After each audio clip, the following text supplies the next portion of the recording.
happy Friday to you. This is Omar Serrano, joined by Eliana Colon Rosa with the Tilted Lawyer podcast.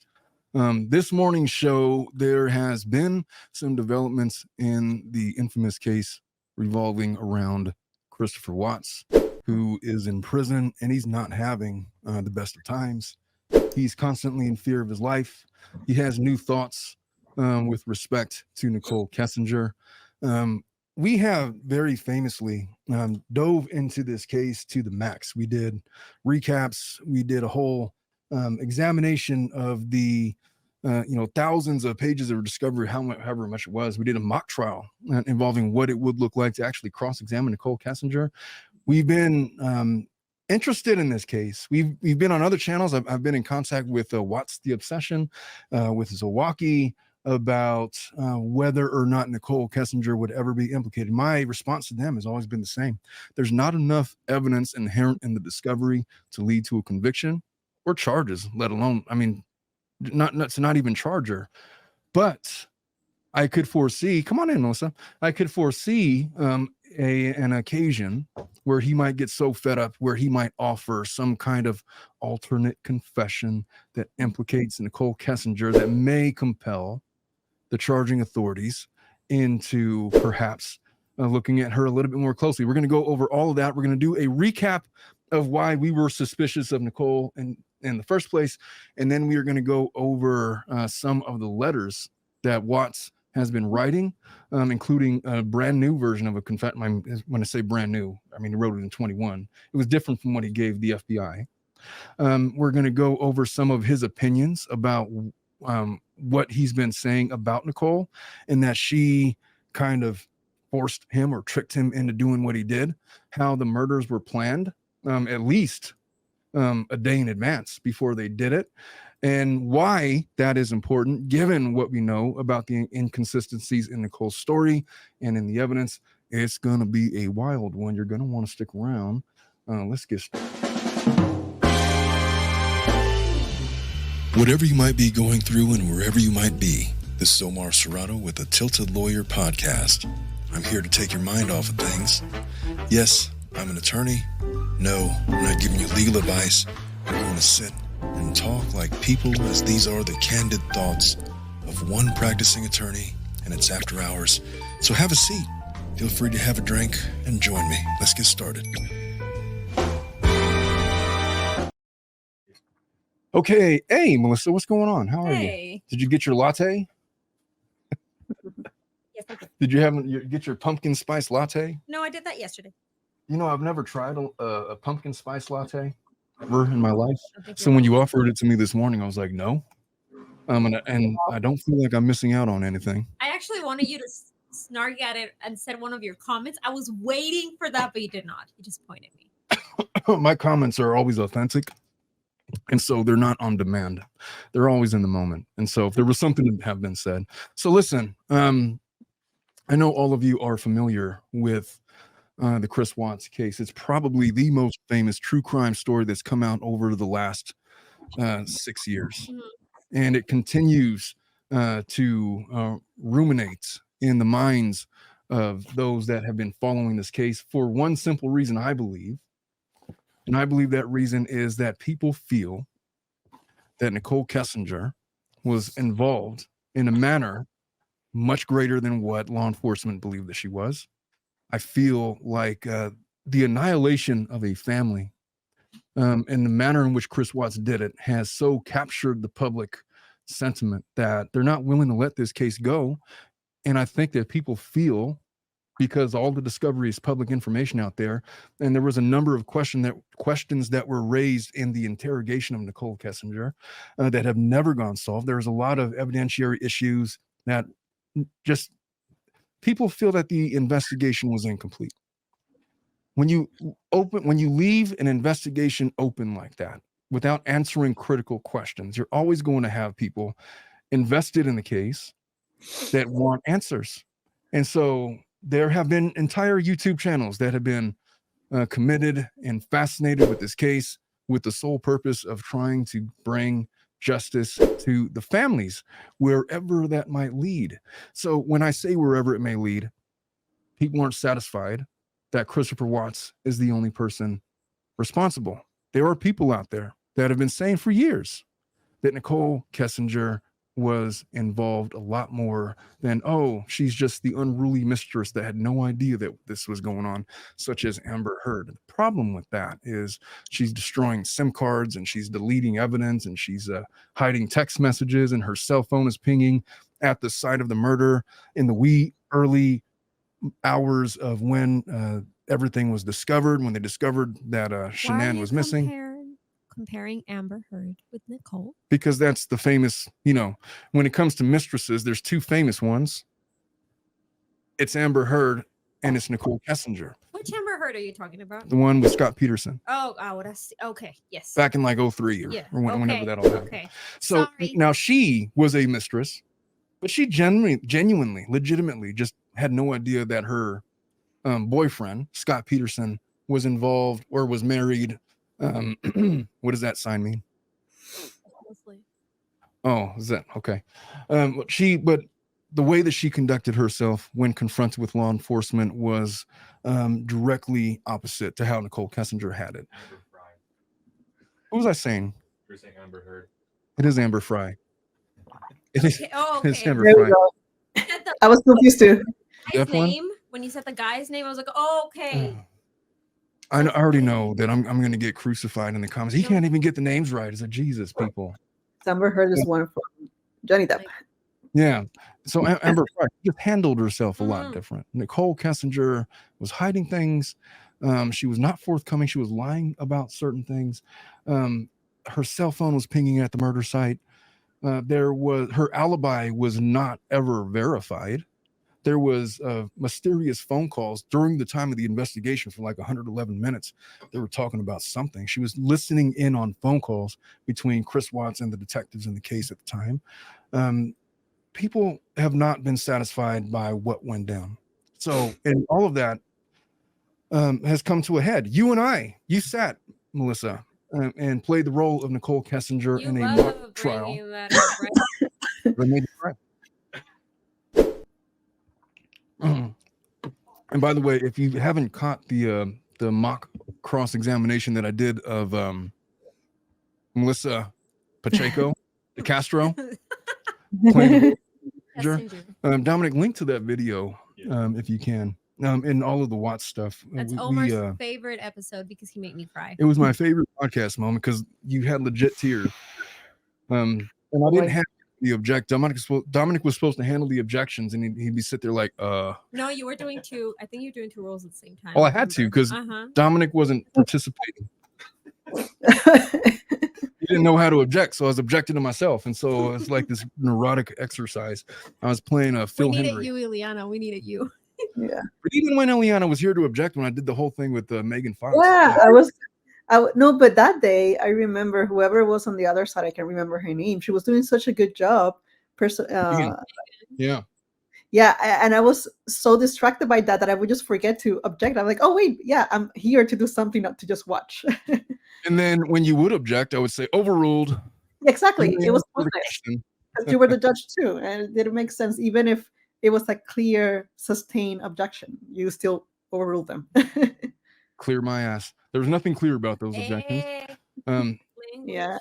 Oh, was that a language faux pas? I can't say ass nowadays. How woke are you, man? I think Jesus. It's people like you why people think that like the blue party is going off the rails.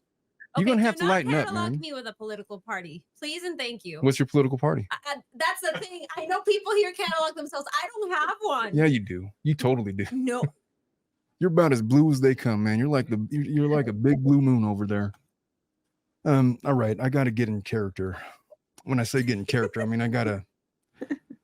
All right, so let's go through a brief timeline of what we know about Kessinger. This is what had people so suspicious about her. I'm going over my notes from the show that we did way back in February of this year. She had claimed. So this is what we know. When she was interrogated by police, this is the role that she was playing.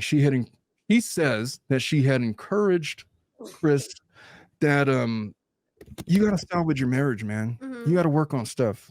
You're married with kids. You got a beautiful thing going. Why mess that up on account of me? She says, I don't want them to break up the marriage. I don't, there was children involved. I encouraged him to focus on fixing his marriage and being a good father.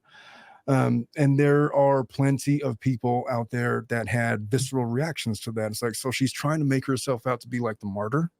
Does she want like a medal because, she's the mistress, but she encouraged him to get back with his wife. And so it's okay. So she's throwing everybody else under the bus and like Except her. projecting everybody else's guilt other than her own, and trying to claim without any evidence supporting that she was trying to get the family back together. That's what she said. There was allegations of coaching and protection. People were up in arms about Chris potentially trying to protect Nicole. He was very famously stated in his interrogation, there are things that I know that I'm just taking to my grave. I'll never, leave Nicole alone. I kept on saying things like that over and over and over again. People were upset that Nicole's father, who doesn't have any connections to law enforcement or any other reason to be there, was allowed to be present in the interrogation room while it was going on. And he interjected himself when they started to get to the meat of some of these questions. He interjected and threw himself in there, preventing her from potentially saying incriminating stuff or giving the cops more information that they were looking for. And he's barking at this officer. And that rubbed people the wrong way, including myself. But my justification for law enforcement at the time, and still to this day, was I'm not sure that she would have been willing to voluntarily come down and talk without her father present. Her dad is not the same as an attorney. And so if I am just looking for information, all I'm trying to do as an investigator is to get her talking as much as possible, because you never know when she's going to slip up. And she slipped up several times. Yeah. That's the clip I used to study for the character. Nicole gives conflicting statements about her work timeline and Anadarko, her involvement with Chris Rotz, the timing of when they met. She claimed at the time that she was only working there for 4 months, but it doesn't coincide with how she says that she met Chris. There was deleted searches for Christopher Watts and Shanann Watts months before Nicole had claimed to have started working there. I addressed that on multiple episodes. It's either those were mistakes in the investigation or typos in the investigation, or a typo with the investigator with regard to the dates, or she was actually searching for Christopher Watts long before she ever said she met Christopher Watts, because she didn't start working there until months after the searches anyway. We had asked the question of why the FBI did not target Nicole. Because we had proof of her lying to law enforcement. Unequivocally, there was proof of her giving misstatements to law enforcement during her interrogation. A lot of times. She was engaged in a scandalous affair with Christopher Watts that seemed to escalate up until and including the dates of the murder. Her cell phone was pinging at the location where the murders had occurred. There was all kinds of photographic evidence about stuff. People are suspicious of her. So she was interviewed August 16th. This is a few days after Shanann is found. Nicole says that she had stopped talking to Chris on or about the second day of Shanann's disappearance because he was way too casual about it. I just wasn't comfortable with the way that he just wasn't taking this serious. And so I cut it all off after that. Come to find out that she has been communicating with Chris via aliases in Jailhouse letters. I haven't seen any of those letters. I've heard it alleged. But there's all kinds of reports out there that she has continued communication with Chris, wanting to, I guess, tie up loose ends or perhaps get some closure on what was a wayward relationship that ended up in the annihilation of a family in the worst way that you could possibly imagine. Nicole had maintained that she made a mistake by getting involved with Chris before he separated from his wife. On one hand, she tries to say that, well, I thought they were separated, and turns out, oh, well, I guess they were married. And then she says that her mistake was continuing it when she knew that he was still married and not permanently separate from his wife. She had encouraged him, according to her, to take time to develop his own identity, to embrace the beauty of being single, which I feel like he was already doing that as a married man with children, like taking her on trips and going like the sand dunes and going to these restaurants and going, to her house on one occasion while Shanann was on a family trip. She was on the other side of the She country. went to the Watts house. Mhm. And probably had relations in there. She had driven Shanann's car before.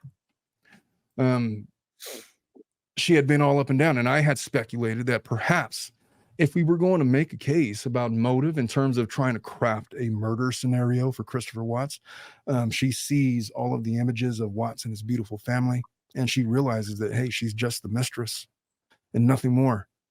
And she had an ego. And there's some women that are okay being a mistress and others that are highly egotistical about it. And if she was of the egotistical mindset, then it's feasible to conclude that she had planted seeds of choose me or choose your family, but you can't have both.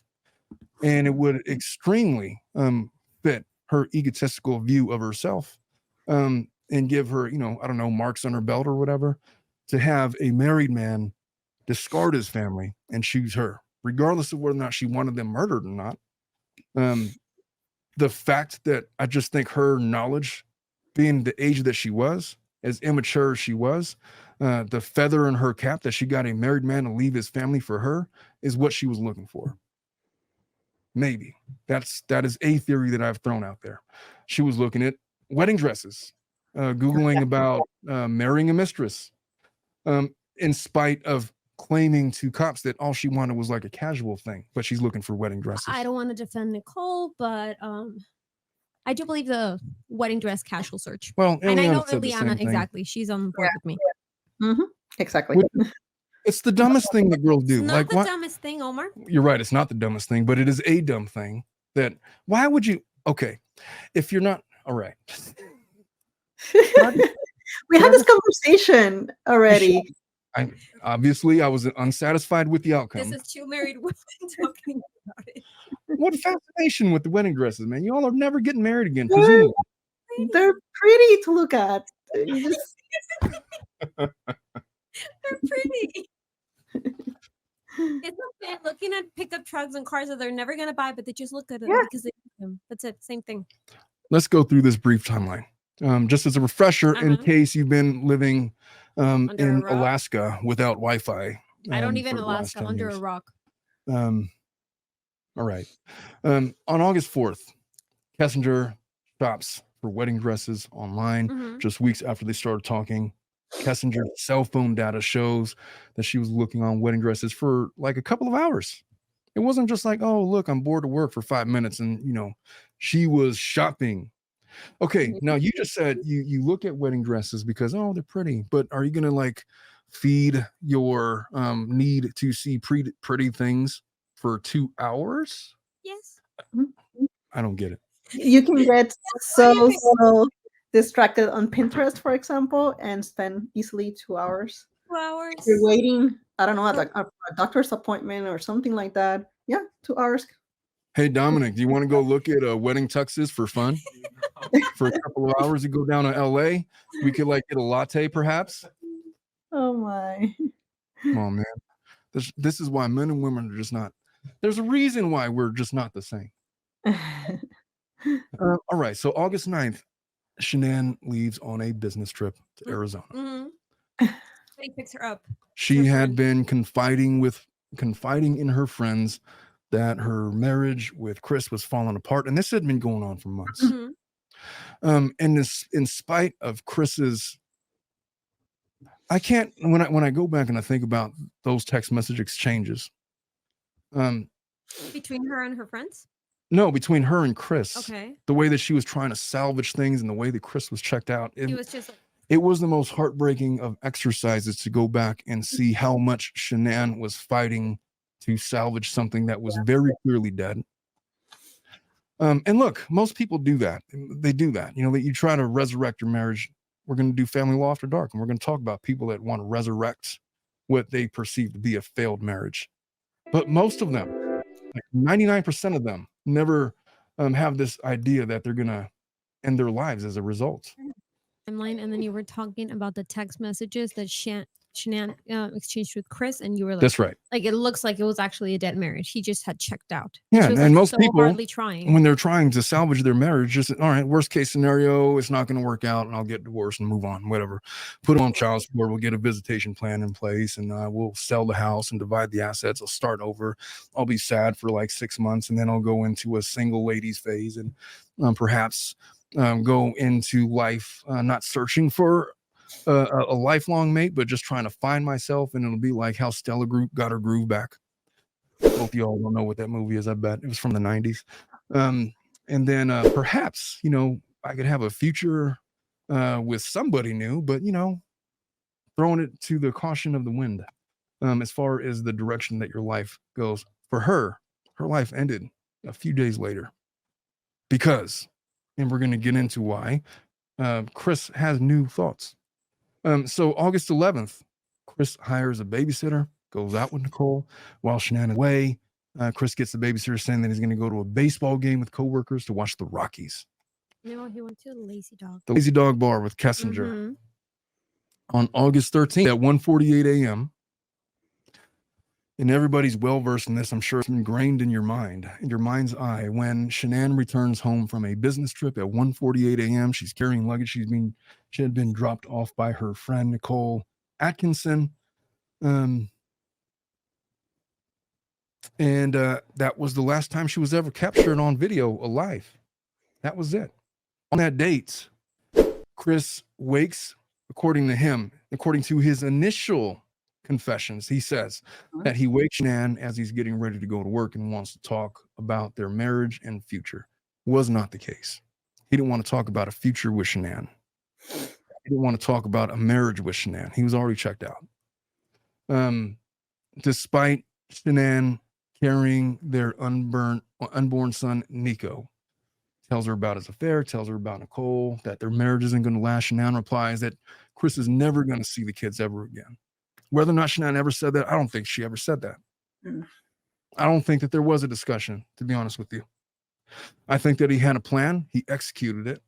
According to post-FBI confessions, this was not something that happened in the spur of the moment. He knew at least a day in advance that he was going to do this. And we're going to go over a letter where he had confessed to another lady. But essentially what he did, he first attempted to suffocate his two young daughters, Bella and Cece. Thought that they were gone, thought they were dead. Turns out that they were not. And not only were they not, they had woken up, gone back to their parents' room to ask dad what he's doing to mom. Their eyes were bruised because he tried to smother them. After he did that, after he thought he killed his daughters, he goes back into the room. There was no discussion. He went in there to execute her with his bare hands. And he did that. And then the horrific events continue to play out. Gosh. But according to what he had said before, he says that, it was this discussion. And then she says, I'm not going to see the kids again. And then I snapped. And then people just kind of ran with that. And I had no reason to believe otherwise, but he's confessed otherwise. So he says, after he had strangled Shanann to death, Bella, who was 4 years old, comes in and asks what's wrong with mom. And Chris wraps Shanann in a blanket, carries her to his truck. Now, what we know now, if you are to believe his confession to this lady in a jailhouse visit, is that this was after he had tried to smother death Bella and Cece. And she's waking up asking what's wrong with mom. Imagine the horror of a 3 and a 4-year-old. My daughter Avalyn is like 4 years old right now. She is like the most intelligent, intuitive little girl that you've ever met. I could not imagine.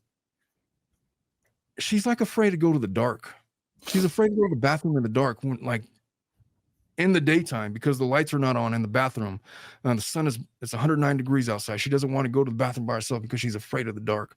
These little girls have just witnessed their deceased mother and dad in full demon mode, doing whatever it is that he was doing. So we have that. He wraps Shanann in a blanket, carries her to the truck, puts the 2 kids in the backseat, drives to his work site. And it was at that time when he arrives to the work site that he then smothers Celeste who's in the back seat. And then right after that, Bella's next. He said that Bella had asked, basically pled for her life. She fought for her life. And then he took her life as well. And then later in one of these jail letters to these women he's been talking to, he says that I was surprised to know how easy it was for me to discard of their bodies into these oil tankers. Doesn't even put them together. He puts them in separate oil tankers that was like 8 inches wide. Just drops them in there. And he says he knew that they were gone as soon as their bodies hit the oil.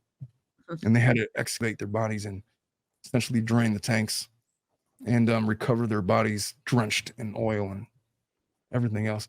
There's some suggestion from the autopsy reports that they were not deceased, that they drowned in oil, basically. Well, they were in there, and the fact that there was oil in the lungs indicates that they were alive or had woken up and deceased after the fact.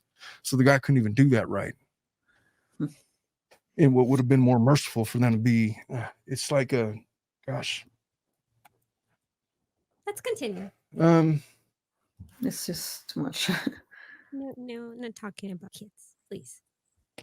So she's on the phone with Chris in the early morning hours of August 14th in 2018. It was suspected that she was listening into the conversation that Chris was having with the detectives. Chris is the dumbest criminal he had no ability. He really thought that he was just going to talk his way out of it, man. They had a beat on him from the very beginning. He wasn't going anywhere, but he had it in his mind that he was going to get away with this. She had admitted to speaking to Chris about Shanann's wedding ring, she being Nicole. Kessinger was informed about her affair being exposed. He took steps to hide the evidence.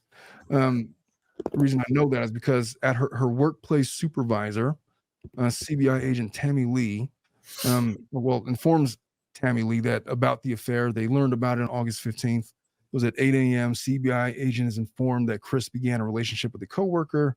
Nicole was tipped off, and that's why she took the initiative to contact the police. It wasn't to offer her cooperation. It was basically to get in front of what was going to be a very embarrassing story for her. People learning about her affair with a married man. I don't know why I was under the impression that she quit before they found out. She was still working there on that day. The 111-minute phone call with Chris on the Sunday night, hours before the murders. They were FaceTiming. She says that she couldn't remember what they had talked about. She said that's not anything significant to me. I can't remember the conversation we had. We had discussed, if we had a 111-minute conversation with anybody, I could count on one hand the number of 111-minute conversations I've had with anybody in your life in the last 5 years. I haven't had a 111-minute conversation with anybody this year. I don't think. Even when I was dating my wife, I don't want to talk on the phone with you for 2 hours, man. I got shit to do. Hey, are you coming over or not? Yeah, cool. See you then. Love you. Bye. That's how that would go. I don't know. Melissa, would you talk to your husband for 2 hours on the phone? He's a phone person, that's why. But everybody's different. My wife, before she dated me, was dating a guy that was a phone guy. Okay. And she was like, WTF with this guy, man. Okay, I do not. A phone person. Yeah. That was me. I left somebody just because of that.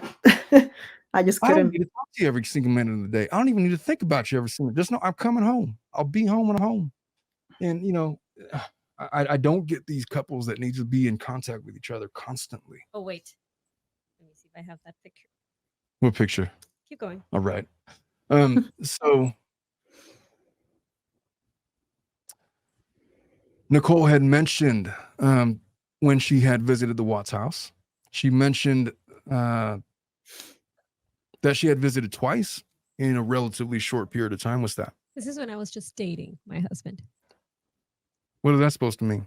I can't see that far, Melissa. You're going to have to. I'm giving you the phone. Oh, all right. Let's stop the show to. There's phone people and then there's non-phone people. Oh, is this like he just called you today? No. What am I supposed to be looking at? Look at, it says FaceTime, and then next to it, it says like the duration of the FaceTime. Oh, it is?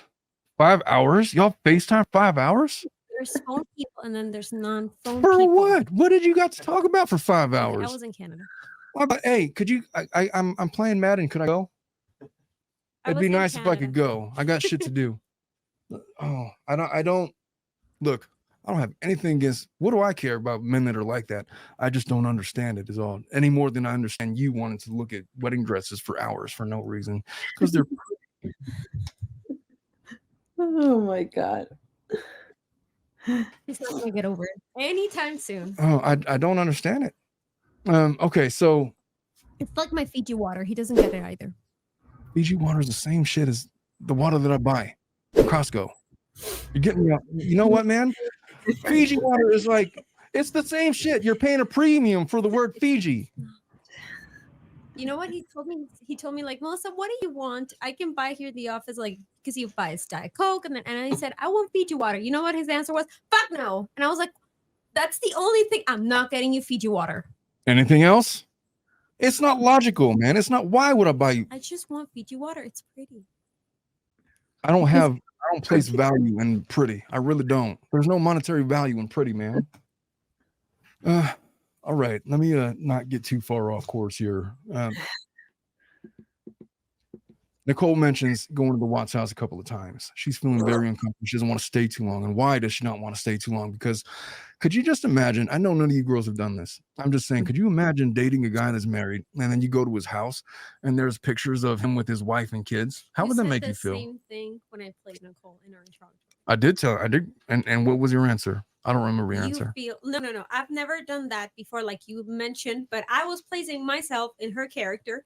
You must feel like crap doing that. Don't you feel like a second-class citizen? Like he's only after you because of your WAP and for no other reason. As soon as that's done, he's done. The man who did not know who Megan Thee Stallion was just quoted WAP. I learned about it because of Megan Thee Stanley. Megan the Stanley. I learned about WAP because of Megan Thee Stanley. It out. But yeah, if you're a reasonable human being, you must feel like shit. Eliana, how would that make you feel? Let's just say that you didn't know that the guy was married. Then you get there and you find out the guy's married with kids and you see these pictures on the wall. What would your reaction to that?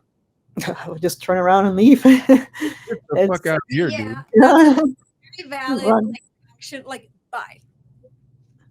Zowoki's in the house. Zowoki says, here's $20 for Melissa to have a few bottles of Fiji. Nice. Zowoki's a G, man. I love Zowoki. He's been on this case for a really long time. He did a couple. He's come on my show before. I've been on his show a couple of times. I feel like every time I go on his show, I'm giving him bad news because I've told him that I just don't. There's not enough evidence to get Nicole, man. But I've always told him this. Ready yourself for an occasion where Chris Watts is so disenchanted with what's happened to him over the years that he decides to offer a full-blown confession and tell what really happened and describes Nicole's involvement in it. And he gives enough credible information to reopen an investigation to possibly implicate her in further charges. And that's going to be like in 5 years when she It gets could be tired now. of his I've been she cheats on him. the topic of this podcast is I think he's about to flip. Yeah. I find it valid. What do you think, Eliana? I don't know. What does he get if he flips? Like, he don't get anything, but he gets the satisfaction of knowing that. Well, we don't know. This has been my thought about it. All right, I don't know. I haven't talked to Chris, but this is my thought on it. He was so enamored and in love with her that at first he wanted to protect her. At first, it was like, I'm taking certain secrets in my grave. I'm not going to tell you anything about Nicole. Leave her out of it. That was what he was saying. There was interrogations, right? But he's been sitting in a jail cell for 6 years. And she's out here banging other guys and moving on with her life and perhaps getting married to some other guy, having other kids, whatever she's doing. And this is going on in his head. And he's egotistical and insecure enough of a guy to fall into that trap. And I feel even a theory that she was pregnant. I've never heard that theory. Is it? I haven't heard the pregnancy theory. But why he would flip, not because it's going to get him out of jail, but because he like just the satisfaction, like you said. Like, what do I got? I mean, for what? She's out here living it up, and I'm in here for this.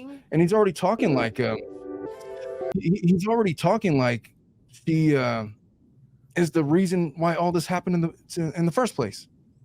Mhm. Zowoki says, did you see the security footage we found that shows that was another individual with Chris 100%? I don't think I have, Zowoki. I don't think I have.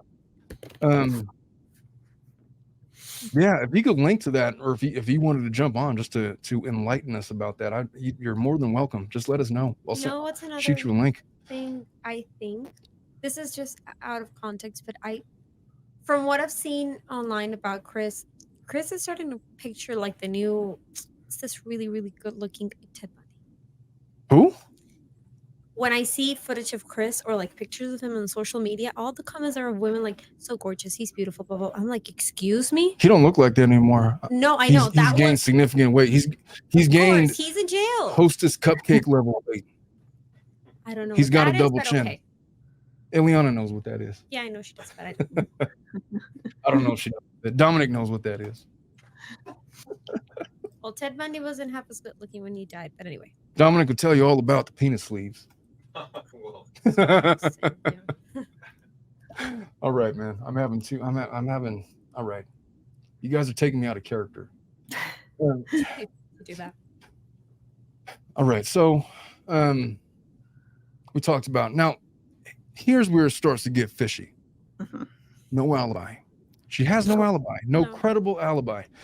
There's a significant gap in her phone activity on the morning of the murders, suggesting that she might have been involved. A further analysis of her phone records about over a month after the murder showed no activity near the crime scene. On the day that Shanann was found, not only does her phone ping at the Watts residence around 6 a.m. that morning, but she shows up late for work at Anadarko, like at 3 p.m. that afternoon. There was a neighbor who had reported seeing a truck similar to what Nicole owned at the time. They said that they saw it outside of the Watts family home. We know that happened. Mm-hmm. We mentioned the cell phone tower ping at 6:16 a.m. She lives like 25 minutes from there. There's no other reason for her to be there. The only other time we had pinged at that location was when she said that she went there, around the time when Shanann would have been gone on a family trip or business trip or whatever it was. No phone calls that day until about 2:26, which was unusual. Her phone activity every day, usually there was a phone call every hour upon the hour, some kind of text message, some kind of whatever, screwing around on the internet on your phone or whatever. But on that particular day, nothing until she gets pretty close. It's about to go to work. It's 2:26 a.m. Or p.m. And then that's it. What do you make about that? What's the explanation for phone silence where there's never been phone silence? And it just so happens to coincide with the date that Shanann Watts is reported missing and discovered, where they're investigating the pot. What at that time they thought was a missing persons case, comes to find out that it turned into a murder case. How do you explain it, Melissa? Eliana, you are her defense attorney. Explain it to me. Oh, God. Explain it to me like I'm 5. Oh, I would not wish you a client like that, Eliana. I don't know. She was sick. But she went to work. Oh, well, But she went to work. And called her sex therapist, her sex cult leader, later that day. Oh, I didn't get to that part yet, did I? No. Let's talk about that guy. She had a sex therapist? 73-year-old Rober of the Ordo, And that's Templi a sex and therapist. Ordinance, was I don't know, what do you call him? He was a leader of a sect that delved into sex magic. They had a membership that was based on an initiation system. There have been wayward theories out there that suggest that perhaps one of the initiation measures would have been to find a married man and get him to discard his family so that he chooses you, and then you could be a part of our group. That explains everything. She gave him agua de calzón. That's why he did that. What does that mean, Liana? I don't know. What of the California? Something of the Colombian thing. Agua de calzón? Yes. What are we saying? I don't know. Water from the pants? Yeah. That's a Colombian, I guess, slang thing. I don't know Mexican what it and means. Central America. So it's a thing that says that when you want a man to really, really love you and do everything for you, you take your panties, but it has to be used panties, and then I'm gonna keep it.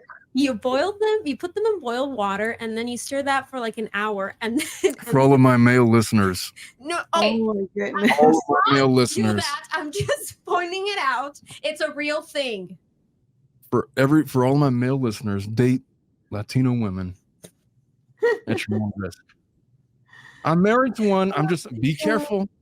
I don't know what the F Melissa's on about right now, but Jesus. Hey, Latin people that are watching this, I know you know what I'm talking about. It's a real thing. I had no idea that was real until I moved here and I met Mexican people and they told me about it. We don't do that in Colombia. That's stupid. It's like, what? Then why do you know? I am Mexican. How do you know about it? And I don't. Hey, you're not Mexican. I'm a gringo. I'm a gingroized. What am I trying to say? You're a gringo married to a I'm Mexican. Americanized version. Yeah. Americanized. Yeah, I'm very Americanized, Nah. to say the least. Okay, so Nicole calls Chris. All right, I'm getting. So yeah, there was a 73-year-old sex cult leader that she had contact with. She calls him. There was a guy named Jim. She meets him at her apartment at 501. She calls Chris twice, deletes the calls. Mhm. What? For what? Maybe she was deleting her. Amber call. Fry wasn't deleting calls. She was like, take my phone, whatever you want, get this effing guy. She's deleting phone calls. That's very At suspicious. 5:30, Chris calls her. She deletes that from her call log. It's something that she had never done before. And you have to know that at this point, she's aware that law enforcement is poking around over there. At 11:09 that night, there was a 51-minute phone call between her and Chris, deleted immediately. At 12:09 a.m., about an hour later, Chris called her back for about 31 minutes. At 1:12 a.m., Nicole calls Chris for 3 minutes. At 1:51 a.m., Chris calls Nicole. They talk for 8 minutes. And then at 1:58, Chris and the detective start playing phone tag. Every time he would call, his personal phone would have this dead air on his line. This would repeat for a while. And then Chris calls Nicole during this game of phone tag. They talk for less than a minute. About a minute later, Chris calls the detective back from his work phone, not his personal phone, from his work phone. And at that exact same time, he is having this conversation with the detective. Nicole called Chris's phone. It lasts for about 11 minutes. That's the last call between the two on record. And then she tries to destroy her SIM card. Eliana, you've been doing this show with me for a long time. Whenever we hear somebody destroys a SIM card, what is always the reason behind it? You're guilty. You're hiding something. You're If they're not outright accused of something, they are suspected of doing something. Mhm. And it's always the case when there is a suspicion of some kind of wayward activity that SIM cards get destroyed. Think the Karen Reed case. This case, obviously. All right. What does that sound? It's because I got to get to some of these super chats that I keep neglecting. All right, I did these ones already. Zowoki says that I'd love to join you if that's right. Yeah, I'm going to send Zowoki. There's these suspicious phone calls. There was a point where Nicole was inquiring about unsafe medication that you shouldn't be taking while you're pregnant because it would induce a miscarriage. Oxycontin, wasn't it? What was that, Eliana? Oxycontin. Yeah, it was Oxycontin. So Chris told detectives that he initially tried to subdue Shanann with Oxycontin. Mhm. He later said in subsequent letters that he gave her that because he thought it would be easier to be with Nicole if Shanann was not pregnant. So this is, they obviously coordinated together. It was never established how it was obtained. He told detectives that where he got Oxycontin, it was a secret he would take with him to his grave. There were some allegations that Nicole was on the phone with Chris and a clinic and Chris again, while he was trying to get these prescription Oxycontin pills to give to Shanann, but I haven't seen that corroborated anywhere. But it's been a theory out there that I've seen floating around. Nicole had trouble remembering specifics of dates and conversations with Chris that you wouldn't forget. Like when's the last time you had a 2-hour conversation with anybody? Melissa? When I was planning my bachelor. You just had a 5-hour FaceTime with it your was husband. not 5 hours. That was in 2017. I saw 5 hours. Jesus. 2-hour conversation with somebody was when I was planning my planning my bachelor party. That would That be was so boring. back in September, so that was a year ago. I could plan a bachelor party in 5 minutes. I'm going to talk to you for 2 hours for. For a guy, of course, it's pretty simple. All right, where we're going to go? We're going to go here, and then we're going to go there, and then that. And who's invited? Done. Finished. We don't have to like ruminate over the details. You're gonna die. All right. So she's having trouble remembering dates. Nicole mentioned Chris's frustration with their financial situation. Nicole starts talking shit about Shanann's materialistic lifestyle. I love when you say that, and then us girls have like this super planned itinerary with stuff like that. Dates and everything, and color coordinated outfits and all that. Yeah, with us it was like, hey, we're going to Descargas. We're going to this nightclub at 11. You're gonna be there? All right, be there. We'll figure it out then. That's what we did. My type A personality could never. I happen to have a type A personality, and so does Ileana. I'm just type A about selective things, you know. When I see those posts of people like, I'm taking my wife on a surprise trip, she doesn't know where I am, I would be having so much anxiety if my husband ever pulled that on me. My mind would twist everything up to the point of seeing things wherever I'm not seeing them, just to find out where I'm going. You know what? You need to calm your tits. We're going where we're going. You're going to have a good time. No. Enough with that. No. My mind, I would not sleep for days until I'm there. Where would he be taking Zowoki, how you doing, sir? We got the legendary Zowoki in here. Mr. Hughes, hello. Hey. I'm so glad that you joined. Now, you've been on this case since, I don't know how long. October of 23. All right. So October 23, you've been on this case and you've been vehemently pursuing an additional investigation of Nichol Kessinger, and you've taken a lot of flack from it, from people that, just give it up and you're obsessed and whatever. You're not even the only one. Like there's numerous people out there that are looking for the same thing. And now I had told you last time I was on your show, I don't know, it was like a couple months ago, that I thought that the only way that you're going to get an investigation into Nicole was with new evidence. And you asked, well, what is that going to look like? And I told you it's going to come from one of two places. It's either going to come from Watts himself, which is obviously going to be biased, because I'm not sure how many people are going to actually believe, it was Nicole the whole time, when 6 years ago saying that he was the only one.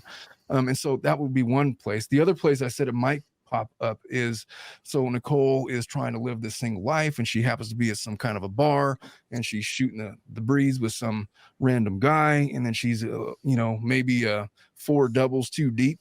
She's maybe at 0.22, and she's having a moment of a severe existential crisis because she has this guilt, and she just starts rambling to some unsuspecting guy who then takes that information, alerts authorities, and says, hey, I don't know if this means anything to you, but I met this lady and this is what she told me. Maybe I'll want to follow up, and then that might lead to some kind of subsequent investigation. So I've been running through, and I know that you know this case like the back of your hand, so I don't know if I put you to sleep with all these details that we've been going over hundreds of times. But based on the new stuff that has come out, based on Christopher Watts's letters to some of his fangirls, I guess you could call them, what do you think about the veracity of those statements as a guy that's been pursuing this harder than anybody else? I mean, like you said, I mean, he could literally sit there and say that, oh yeah, she was involved and she was there. Are we going to believe it? Probably not, because this man has lied how many different times and different confessions and so forth. And It's going to take, like we talked about last time, it's going to take the DA or a DA that's not DA Rourke to actually look into it, that actually wants to look into it. The DA Rourke doesn't want to look into this. He said it multiple times. He has no case is closed desire. with him, right? I don't even think, is he still the DA up there, or did he get reelected? He is. The reelection is in November of this year. Okay, so it's forthcoming. So he's not. Imagine if he were to admit that, hey, we dropped the ball with Nichol Kessinger, what that would mean to his reelection prospects. He's not doing anything before November. No chance. But I know that you did a video about a month ago, like in July or something, about how Chris is doing in prison. People are after him. People are they want to get their hands on him. Imagine of the number of people who are in danger, child people that kill women and children, violent, those are the ones that are most at risk, and he hits, at least one of those categories multiple times. I heard, well, I didn't hear, there was a People article, an article from people.com. They used to be a magazine. Now they're a website. I don't know if they still have a magazine, but they had mentioned that Chris, he became aware of the Netflix documentary. There was no indication that he's actually seen the documentary, but he was having a hard time with his portrayal in it. They say that Chris Watts, the man who murdered his pregnant wife and 2 daughters, is aware of the explosive new Netflix documentary about his infamous case, and a source tells People that it brings back a lot of shame. Who the source is, I'm not sure, but I'm fairly certain it's probably one of his former cellmates. The documentary, entitled American Murder: The Family Next Door, began streaming on Netflix on September 30th. It includes rarely seen text messages and letters between Watts and his wife. Everybody, I know that, Zowoki, you've seen all those texts. I've seen all those texts. They're heartbreaking to read. Goes on to say, he can't see it. He'll probably never see it because they don't have Netflix in prison. I hope they don't. He's got a TV. I mean, does he get like channels 2, 4, 5, 7, 9? Is it like antenna TV? Yeah, it's antenna TV. Because that like stopped existing like in 2004, I want to say. The bunny ears. Yeah, is he getting like the poltergeist snow or whatever? He's probably able to see the elections and probably PBS. Yeah, maybe they get like MSNBC, CNN, Fox News. Maybe they get the news channels, whatever. I don't know. Some people have it better than others, depending on where they're situated. So, says he can't see it, he'll probably never see it. He's curious about it, but he hates even knowing that his texts are out there for the public to read. It brings back awful memories of 2018 for him. My response to that is F that guy. Does that make him uncomfortable? Does it make him uncomfortable? I hope it does. I hope that he has nightmares about this every night for the rest of his life. I hope that the ghosts of his children and Shanann, just for shits and giggles, are tormenting him in his sleep in every waking moment that he has. I hope that he's severely uncomfortable by what has transpired in this case. The article goes on to state that Watts was sentenced to life in prison without the possibility of parole. 2 years later, he's housed at the Dodge Correctional Institution, a maximum security prison in Waupun, Wisconsin. Documentary paints a picture of a marriage that was falling apart and alleges that while Shanann was ready to fight to save their union. I'll tell you what, I was watching this documentary with my wife. I want to say that I remember watching it with her when, I don't know, maybe in 22 or 23. But she had asked me a question because there was something in the documentary about this guy had dreams about annihilating his family.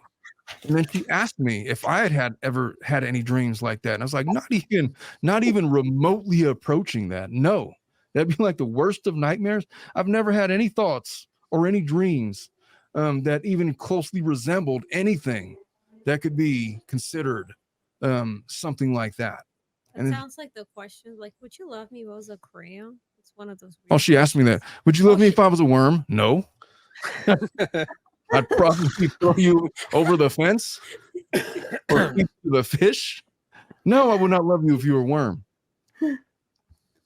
For obvious reasons, you're a worm.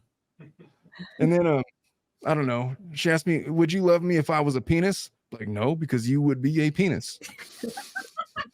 I would not love you. There would be no amorous feelings towards you whatsoever. And then she's like, well, at least you're honest. Very much so.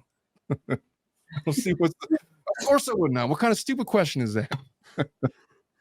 So like when we were dating for like I don't know, however many months. It was less than a year. Why do girls ask those kinds of stupid questions? Don't man? ask me. I've never done it. Well, good on you. So he's uncomfortable about this documentary. What do you think, Zowoki? Could I call you Nick? Yeah, that's fine. Zowoki is weird to say. My dad still pronounces it wrong too, so it's okay. What is the significance behind Zowoki? What's the significance behind it? It's something that I came up with that was completely easy to look up. So I wouldn't get familiarized with anybody else's name or anything like that. I wanted to be unique. Did you just tell me to Google it, bitch? I'm Googling it right now. I like your name. I like the letter Z, and I was watching Star Wars one day, and I saw the Ewoks. Somehow Z and the Ewoks became to Zowoki. I don't know how that came. Oh, you know what, man? I've been wanting to show my daughters Star Wars and the Ewoks and all, and but I saw Spaceballs, and so I showed them that. Spaceballs is their introduction to Star Wars. What's up, Ileana? How you doing? I'm here. She's just sitting there like, what in the F are they talking about, man? What do you guys? Okay, Ileana, I got to ask you this question. There's these fangirls that write to Chris say that, oh, you know, I know what they're saying about you, but I know that you're a good person, and I know that you're a caring person and all this kind of stuff. And they're writing like, I want to have a relationship with this guy. They're sending pictures of themselves, like in some cases in the nude. I don't know how that makes it past the prison filters, but they say that this is what they're doing, and they're like requesting attention or a relationship with this guy. What is the mentality that goes behind a woman pursuing something like that? Well, from what I've read and seen in shows, I mean, there's like a whole group of women that they just like the prisoners, but for various reasons. Some people think that they're gonna be able to change or turn around this person into a good person. There's others, which I think is one of the most common ones, is that you can have a relationship with someone, but then you don't have a lot of the things that are not that easy to deal with, such as having somebody in the house, having to cook for them, live with them, I don't know, do laundry. Okay. But like the thing that you're fixing is he murdered his whole family. Well, Is there there's not, like, red people flag there? that don't have the time for that. And then there's also the people that have issues with controlling the other and knowing that that person is in prison and they can't really do anything else other than be there. They're not going to be with other women. It's like that one guy that was pursued. They got married with Gypsy Rose. Remember when we talked about that one? Yeah, exactly. There's people that like that, but there's many reasons. But I think those are like the top ones that I've read or heard about.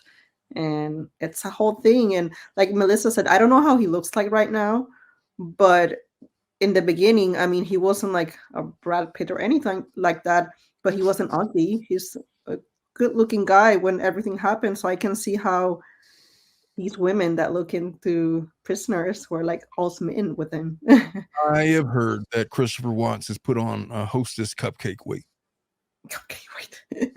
I've heard that he has a double chin. Well, that prison food definitely does add on to the layers. I mean, I don't know what the nutritional value is. Melissa, you had some opinions about this. It sounded like you wanted to be heard.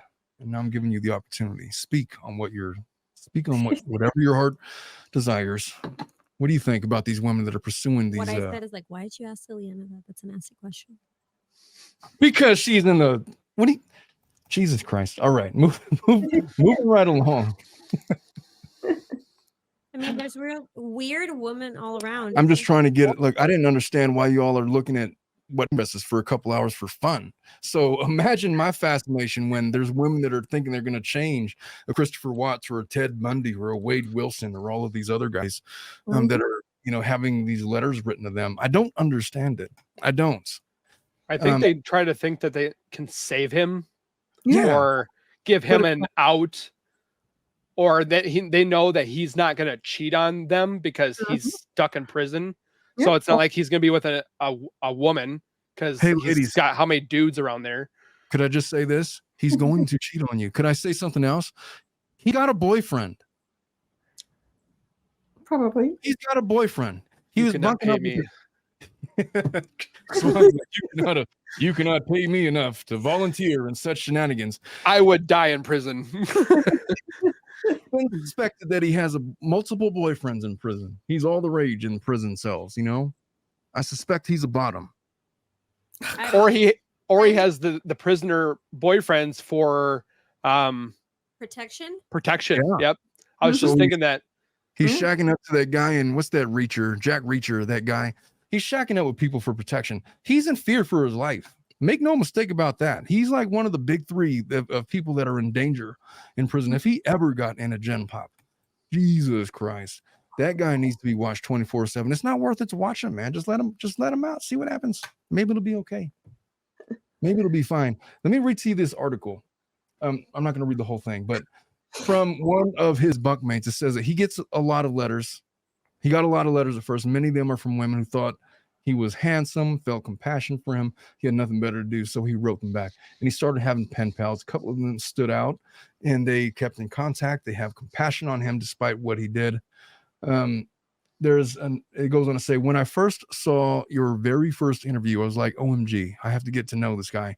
She says that in her heart, she believes everything he says and finishes the letter with, Team Chris. Chris is innocent. Love him. So cute. Dad's out there. Hey, well, sounds like a 12-year-old. First handsome is Ryan Reynolds and Hugh Jackman. That's handsome. But I'm just saying, like, these people that think that he's innocent, it's almost, I can't say it's a mental illness because I'm not a doctor in this, but it's almost like they like the bad boy. They like the idea that he was known for this, and they think that they could get into there and possibly be involved in some shape or form. I guess I wish them the best. I mean, what do I even say to that, man? Could I just say that if one of my daughters were to, God forbid, send a letter like that to some guy that's sitting there in prison for murdering their family, I failed as a father. Amen to that one. Say that unequivocally. I would be so beyond disappointed and like probably introspective about my failures as a dad. That's all I really got to say about that. So people have been clamoring to hear what Kessinger has had to say on all of this. He once gave an interview way back in, like, I want to say, was it 2020, 2021? I bet you're familiar with this, Nick, but it was reported in this in people.com that Watt's mistress breaks silence about their affair. Kessinger goes on to say that he's a liar. He lied about everything. The mistress of admitted triple murderer Chris Watts said she was tricked into believing he was a loving father finalizing a divorce and had no idea his wife was 15 weeks pregnant until she had their two daughters go missing in August, which is nonsense. Nick, you know that's nonsense. I know that's nonsense because we got the receipts from the Facebook searches where she was seeing the pictures of Father's Day when Shanann was praising him for being such a great dad and all these other things. Kessinger says he's a liar. He lied about everything. It's the first time Kessinger spoke out about her relationship with Watts, who pled guilty earlier this month to August murders of his wife, nearly 6 years, 34-year-old Shanann Watts, and their daughters Bella and Cece, 4 and 3, who today would be 10 and 9. 11. Yeah, 10 and 9.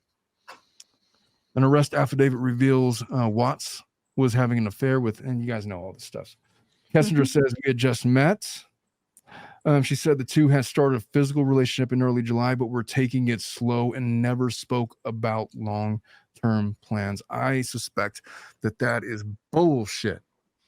of the nth degree. There's no chance they weren't talking about long-term plans.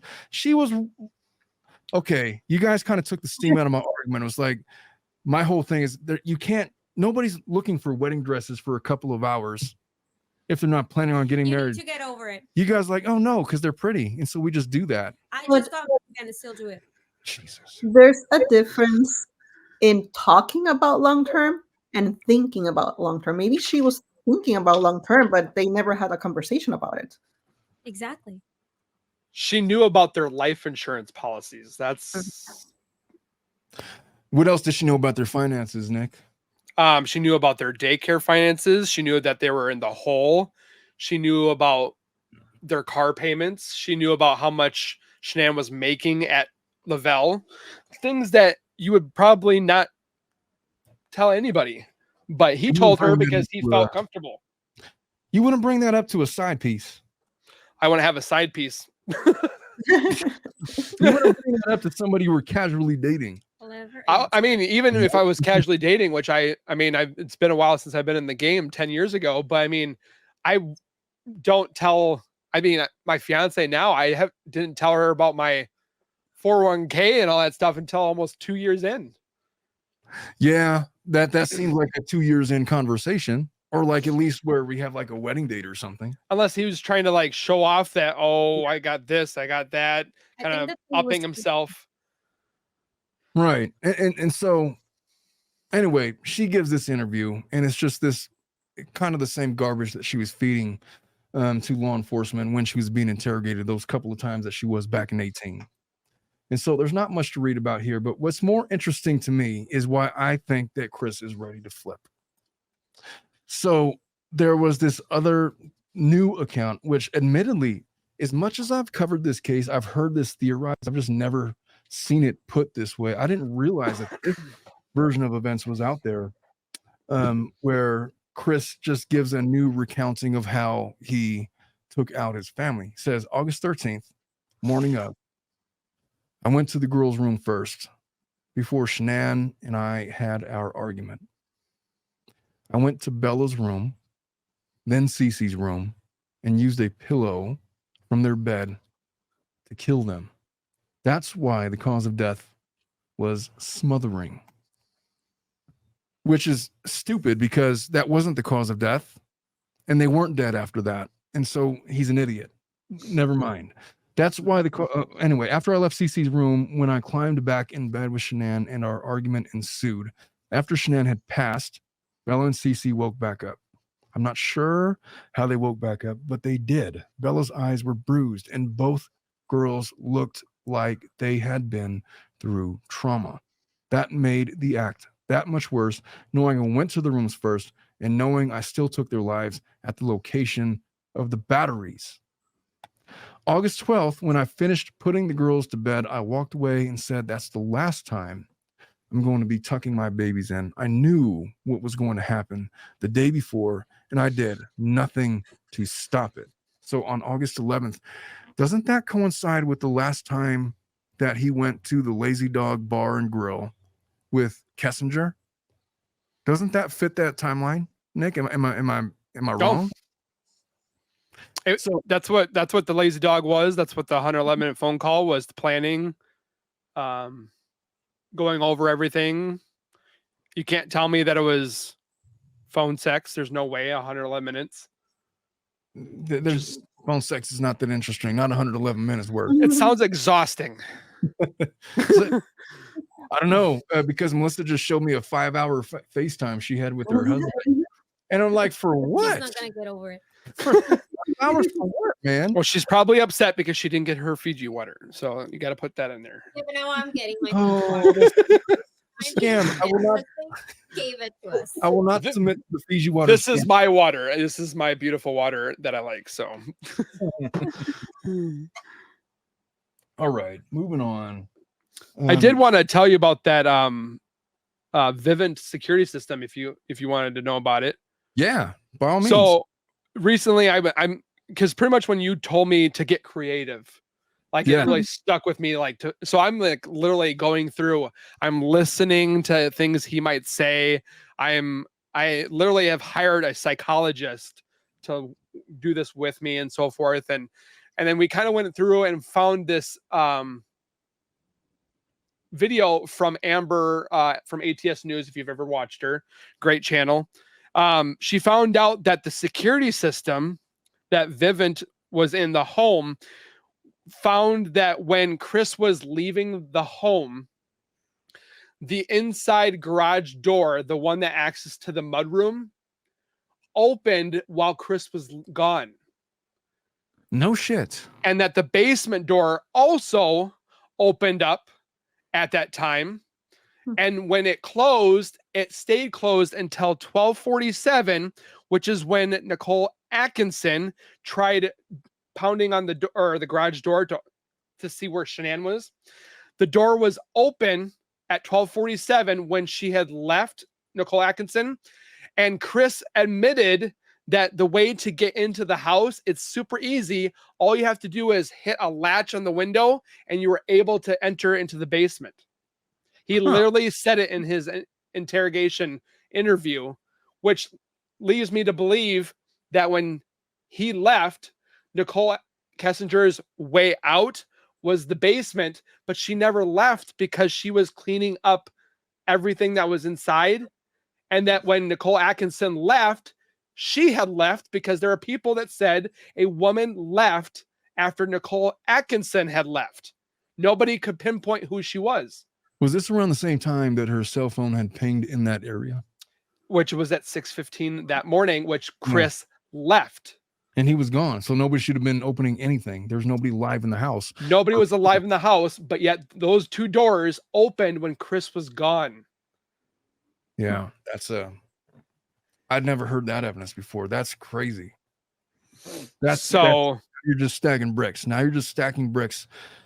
There's something going on with this Kessinger lady, man. I don't know. Look,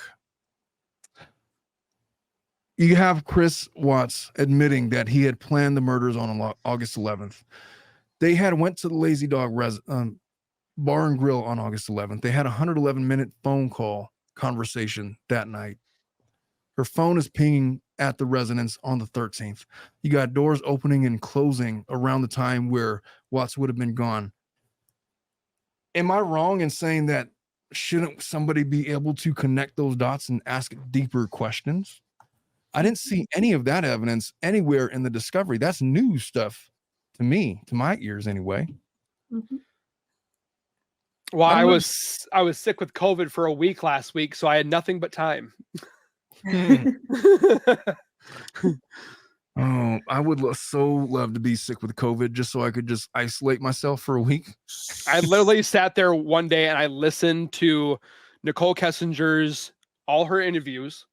Mm-hmm. And I listened to Chris Watts' interrogation, which he had stated even in there. He said, we had the shovel. We had the rake.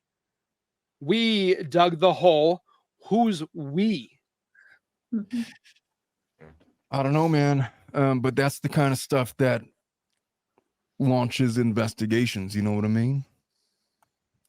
And so he's saying all of that stuff. By the way, so here is the full, he's writing to this lady named Sherilyn. Sherilyn had pen palled him up. This is what he says. Dear Sherilyn, hello again. Hope you're doing well. It has been awesome talking with you on the phone, but I know the 15-minute time frame is a pain. Sometimes I can get right back on the phone, but right now there are other inmates that like to be on the phone as much as I do, so I respect their time as well. How's your dad doing? I've been praying on that every day. Yes, that petition really blew my mind that people really want to make me suffer like that, even if they didn't ever take my pictures. They can't take my memories. An inmate from another institution wrote me about that subject and said, if they take your pictures, they would need to take the pictures from the other 500 to 600 people that have their family pictures up on their cell, convicted of the same act. Do I feel like I should be incarcerated for the act I committed? I most definitely think so. Do I imagine myself ever doing anything like this or be a danger to society? I most definitely think not.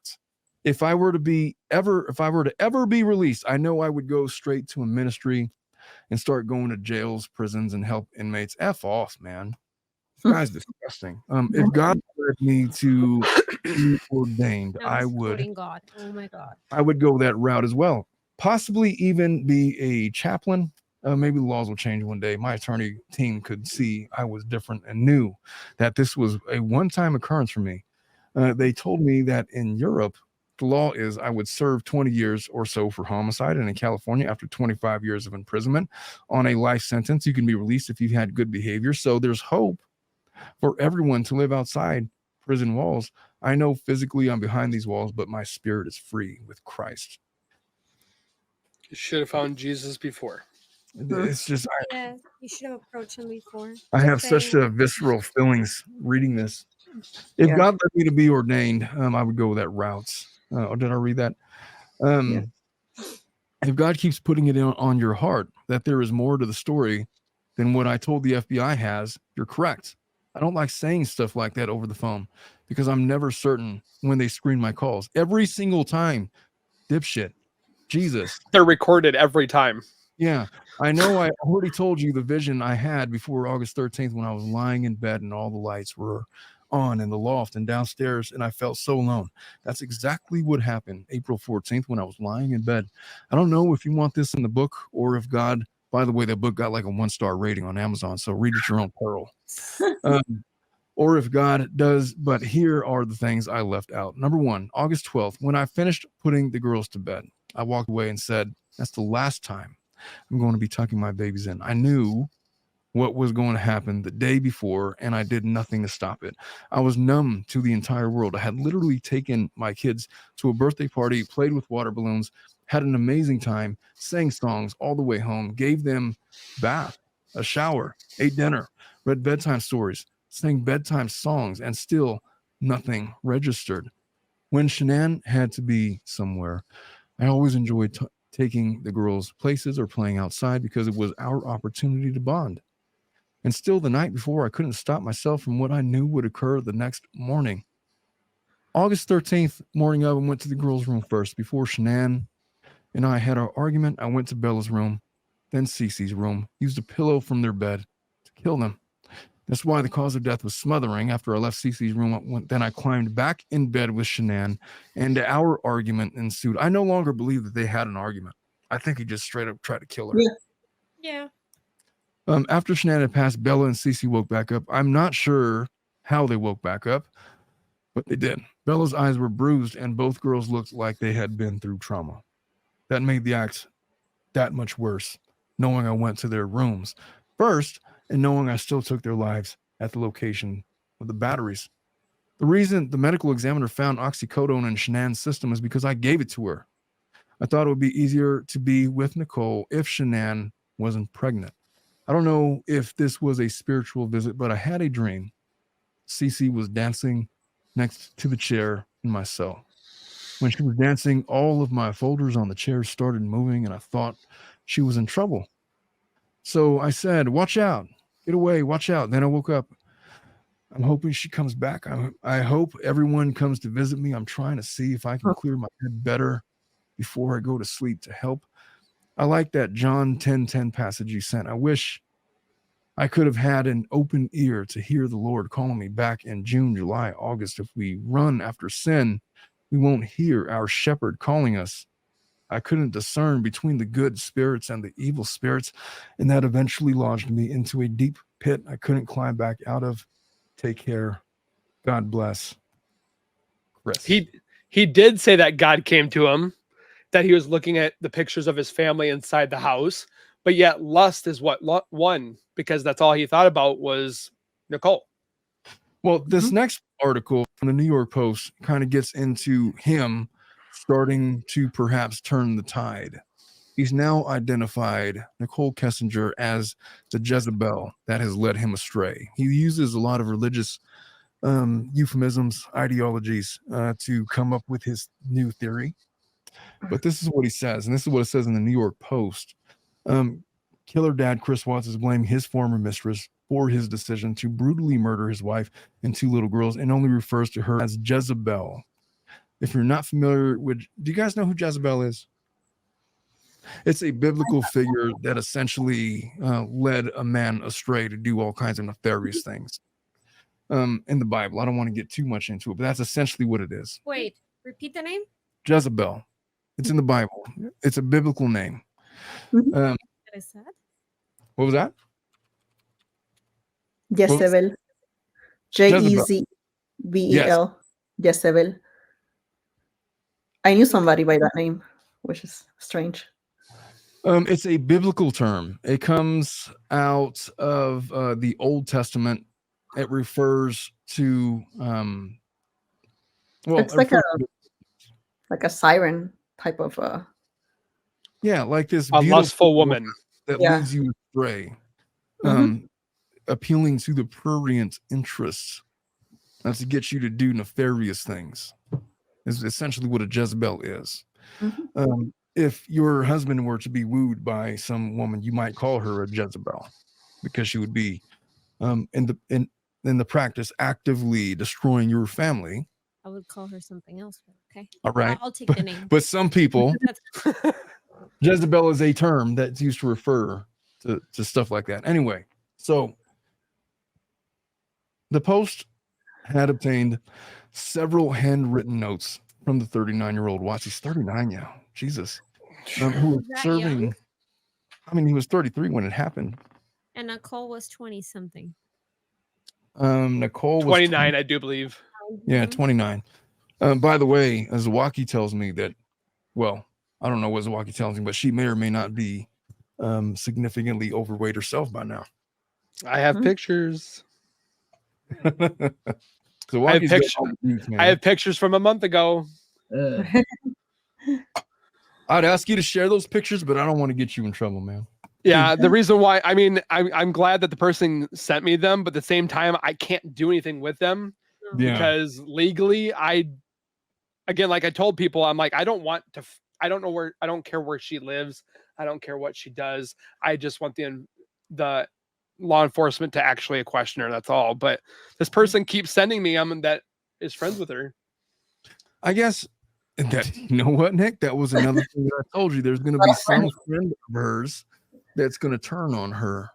Mhm. And to the extent that she offers confessions to these so-called friends, that might be her undoing. It may. She, never like know. you said, she could end up getting a little topsy-tipsy and accidentally leak it, but who knows?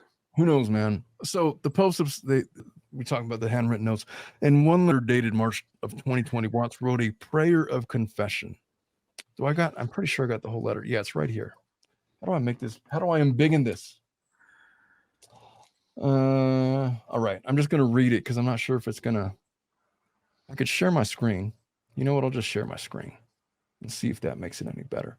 So this is the handwritten note that he wrote. I'll make This one. Yeah. Mhm. So it says, Dear Heavenly Father. Oh my, no, I can't listen to this. You don't have to. It's cool. I have backslidden. I'm like a sheep gone astray from the flock and have fallen into a pit. The snare of the enemy has entrapped me. The words of a harlot. Are you familiar with that term, a harlot? It essentially means a.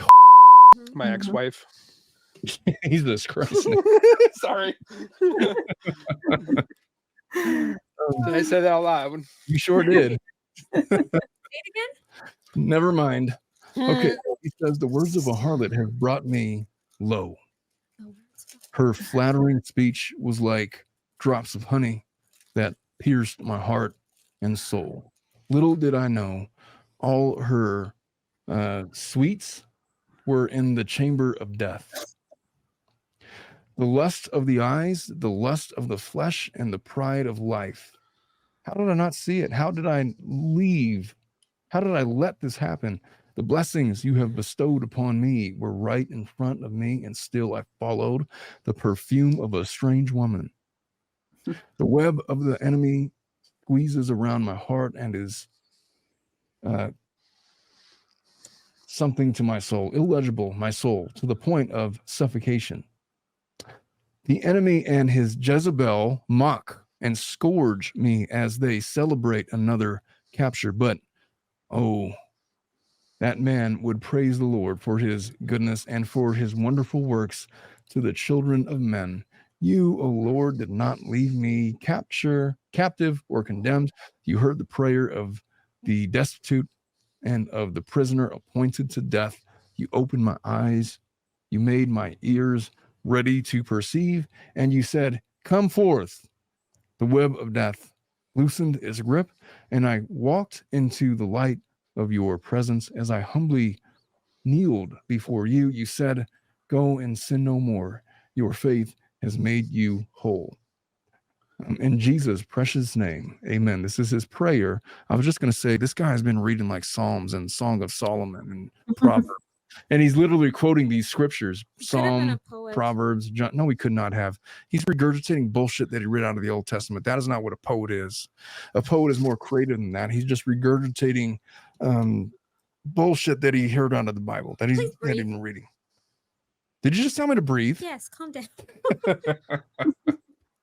He's giving an excuse for his murders and to get the light off of him by blaming his Jezebel in scripture to make it look like he is humanistic. Yeah. And so throughout his entire incarceration, he's never risen to the level of directly implicating Nicole. It's amazing how when guys cheat, they turn to God and they blame it all on their Jezebel. No. I'm not going to say that all men that cheat do that. All men that get caught do that. Exactly. Or real men don't cheat. Exactly. And specifically, this guy is sitting there in a jail cell, and he's never once taken responsibility, as far as I can tell, for what he's done, ever. I can't tell you, I cannot explain to you how difficult it is for me to cover this case because my daughters are so close in age to Cece and Bella. They're 4 and 5 now, but just last year they were 3 and 4. And my daughters are so smart, man. My daughter Olivia this morning, I was lightweight yelling at Evelyn to brush her teeth. Not yelling, Evelyn, let's go right now. And then Olivia starts going. You were using your big voice. I was using my big. Oh, I'm gonna tell you about the big voice. Olivia was like, roar, roar. I'm like, Olivia, what are you doing? It's like, I'm roaring like a lion to protect my sister because of your big voice. Oh my God. I could not get mad at that. Oh, they're so like that, man. Sometimes I'll use my big voice. It's like, hey, Olivia, I want you to change into your clothes, change in your pajamas. I'm gonna count to 3. 1, 2, and then she's all teary-eyed, and she's like, Dad, it makes me sad when you use your big voice. It's like, well, I used the little voice and you weren't listening. But that's not very birth control, like, no. They're just so intuitive. Oh, that makes you want to have kids. That it's you like want when that? I see pictures of little Alondra, it's just so cute. Oh, Ileana's little one that keeps getting Ileana sick. I know. She's so cute, but look at me now today, all stuffy nose because of her. I know. I was telling Ileana, I was like, your immune system has not strengthened itself yet. It kind of has to, because your child is a petri dish of germs. Jesus. All kids are when you send them to daycare. It's just like notice how I'm never sick ever. My kids like bring home all the germs. I'm never sick. Never, ever, ever. If I tell you I'm sick, I'm bullshitting. He tells me when I sneeze or something, Melissa, are you sick? And I'm like, no, get the fuck out of here. Leave. Forthwith. You know the picture of Sheldon when he like puts this and he starts like putting Lysol? That's him. Leave. I know I got shit to do. Do it by yourself. Go home. Oh, I don't know, man. But my daughters are so smart and they're so cute. They're just so intuitive. I mean, these little girls are human beings. They were like, my girls just last year were 3 and 4 years old, and they're just like little shits, little people. And they have like all this excitement about life. I know I said little shits, but I say it in love. They're just. I know what you're. I know. The fact this case keeps getting worse and worse, because I really believed at first that, I thought I was holding steadfast to his initial theory to the FBI. It's like, well, I don't have any other reason to believe otherwise. I don't know how I'd never read his other confession about, no, I tried to smother the girls first, and then it went into Shanann's room. So my opinion of it now is like, this was planned. It's more obvious to me now that this was planned. This was planned at least on August 11th. Perhaps probably going forward. I think the seeds of it were dropped when Shanann was going on a trip and when he invited her over to the family residence to have sex in the marital bed and to drive Shanann's car. And then she realized, as I cross-examined you, so how does it feel to be the side piece? Doesn't that suck? Like, he's got his whole other queen over here and he's just messing around with you. Like, once he's done with you, doesn't it hurt to know that he's just done with you? You know that he don't really like you, right? Not all that much. He's got a whole wife and kids. And my whole goal in cross-examining you that way was to draw your ire to suggest that you had a motive to plant a seed into Christopher Watts' head to perhaps execute a plan to annihilate his family, because that's where the motive would have stood with a jury. That would have been the time. That would have been the black and white division of timelines between, oh, this is just a casual dating thing, to, hey, this is an egotistical thing. And I need to feed my ego and I need to get rid of those kids in Shanann. Even if not having the most devious of thoughts, even if not anticipating that he would ever murder his family, that was what planted the seed that grew into what it became. And that's how you could connect the dots to a motive, and the rest of it you could connect to the execution of a premeditated plan dating back to at least August 11th, where you might potentially be able to bring her up on charges of conspiracy to commit murder and perhaps get a conviction. Now, Zowoki has been diligent in his quest to be creative, and he has unlocked further evidentiary stuff that I didn't even think existed. To the extent that all of those things that Zowoki said is true, there is grounds right now to have an eye on Kessinger, regardless of whether or not she is in protective custody. Whether or not it actually becomes a full-on investigation is dependent upon Christopher Watts flipping on Nicole. He hasn't gone there yet, but he's gone so far as to call her a Jezebel. We're just waiting for the final hammer to drop, where he just declares that, you know what? I didn't murder her. I was possessed by the demon that is Nichol Kessinger. And at that point, you may have... I was possessed by the WAP. By the WAP. At that point, you may have a viable evidentiary path towards a criminal charge, which may become a viable path towards a conviction. Are you going to get her for first-degree murder? I don't know, man. But can you maybe get her for conspiracy?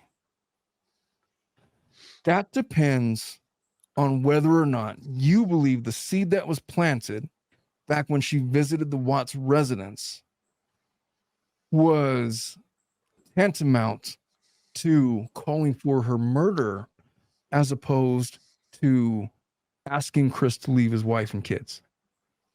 That's going to be the major hurdle. So if a jury believes that, look, okay, she might have been all egotistical about it and everything, but I don't think that she meant to kill anybody. This dipshit just did that. If a jury believes that actually the plan was set in stone on August 11th, and it was Christopher Watts, who's not the sharpest tool in the shed. That guy, if anything else, is dumb as rocks. He's a puppet. He's a puppet. Mm-hmm. He's a regurgitator. I can't even call him a... It's funny, Melissa's about to call him a poet. It's like, dipshit. That's like just regurgitating shit out of the Old Testament. I was going to call him a what? A poet. He's just repeating stuff that he read. He could have been really good. I never said he was. Well, it's like somebody that starts reading and all of a sudden they start writing and it's like 90% stuff that they've already read. That's not what creative writing is. The book that him and Dylan Talman wrote first, all it was scripture rewrote into what they wanted. It wasn't even anything important. You know, Nick, I used to have designs on being a writing professor. Before I was ever an attorney, I wanted to get an English degree because I wanted to teach English and creative writing in college. I went the way of a lawyer, and I've suffered the consequences ever since. But I could recognize bullshit when I read it. If you would have heard his story becoming a lawyer from his mouth, the face I'm doing right now. What was my story about becoming a writer? Remember? You were like, oh yeah, I was working for somebody, and then they told me I should take the LSAT, and I was training to take the GRE, and you were like, I'm gonna fail. And then he took it, and then he got a really good score, so he got a full-time scholarship. He's like, whatever, I'll just enroll. Maybe I won't do it by the first year. And then he got through, and then he went, nah, maybe I won't graduate. And then he did, and then he's like, maybe I won't pass the bar. I'll just become a cop. And then it happened, and he's like, what was your score for the LSATs? 163. He was like, what happened? Like, how did I fall into this? And I was like, you were literally telling me like I fell into. I was like, no, you didn't. Yeah, I felt like that's exactly what happened. I wasn't gonna be a lawyer, man. I was taking the LSAT for fun. I mean, not for fun, but like, nah, screw it. I'll take the LSAT, whatever. And I took it. But what happened was I took a practice test and I scored so poorly on it that my ego was bruised. You got mad. And I got mad. Got to studying, and then I got a 163, and then I got a scholarship. It's like, well, it happened exactly how Melissa described. But notice how I was studying for the GRE because I wanted to be a PhD in English, because I wanted to be a writing professor. And so when I read these writing excerpts from Chris Watts, like, oh, this is just so bad. It's so bad. He's regurgitating shit he read out of the Old Testament. This is just not what writing is. I used to do these writing exercises with my daughter, Raven, where it's like, okay, we're gonna write together. I'm gonna write a line, and then you write a line, and then I'll write a line, and then you write a line, and then we take turns and we write stories like that.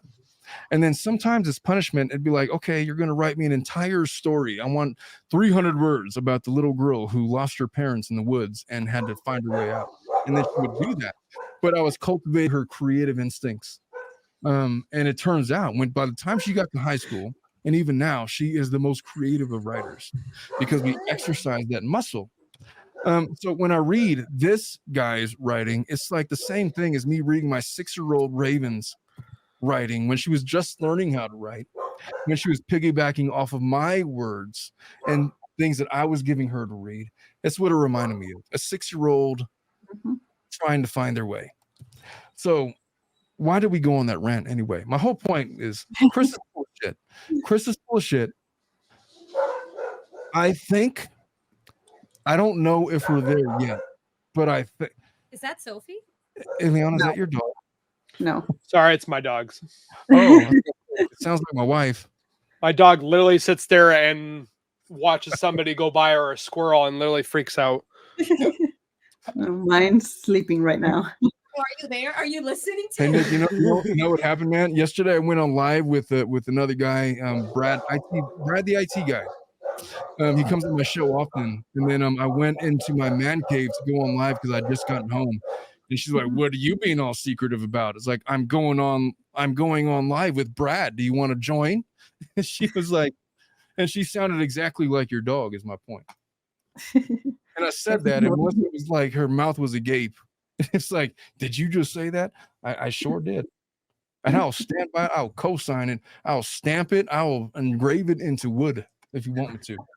Aluminum? Should we go glass? What are we doing? What are we doing today? I apologize. I'm like probably 0.12 right now. I've had myself a triple of a Knob Creek. I'm saying many things, and I'm going to be so much in trouble for. What time is it there then? And for me, it's only 3. It's like 103. It's 1 o'clock over here, but I just finished my work week like at 10 a.m. to start this podcast. And so it's usually my practice that I go on. It's a little early for me right now, but I've gotten used to it. It's like, yeah, it's 10 a.m. and I'm drinking a double. What you gonna do, Ben? So here we are, man. All right. So Pam was like, "Oh my Lord, Omar." Pam is like, she gets on me the most for the stuff that I say, man. She doesn't like me using certain words. She calls me out the most. She's like my ace moderator. What's up, Jules? How you been, Jules? I haven't seen Jules in a long time. She was on my last pod. She's been going through a spell. they haven't been over on my channel for a while. I know Sarcasm and Jules haven't been there for a while. Oh, well, go check out Zowoki, man. He's doing good work, man. Hey, and for all the people, look, I'm just gonna say this for all of the people that are pursuing a further, deeper investigation into Nichol Kessinger. I am aware, and I'm sure that I'm gonna get a bunch of shit for even making this video. I'm just saying this, that to the extent that people are telling you to knock it off, don't pursue this any further, you're wasting your time, find something else, find a different, whatever they have to say, whatever stupid shit they got to say, stick with it, man. Stay the course, because I'm just going to say there might not be enough right now, but there is something there. And I have evaluated this for months.